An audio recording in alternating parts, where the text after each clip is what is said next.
There are 4 types of insulation every pole barn owner should know, but which one's right for you?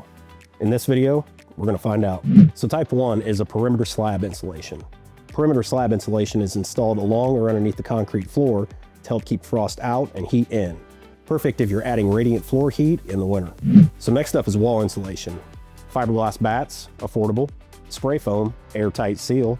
Rigid board, high R value, fewer cold spots. Type 3, attic insulation. Heat rises, so don't let it escape. Use blown-in or bat insulation for a warm, efficient building year-round. And finally, roof insulation. Great for open truss buildings without a ceiling. It keeps your roof from becoming a giant heat sponge in the summer and a freezer in the winter. So each type of insulation serves a purpose. So which one should you go with? If you're building a simple storage barn, fiberglass bats or foam board might be all you need.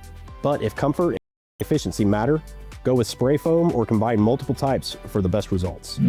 So if you'd like to learn more, check out the Ultimate Guide to Pole Barn Insulation, linked below, for detailed pros, cons, and R-value comparisons. And like and subscribe, and hit that bell for more expert building tips from FBI Buildings.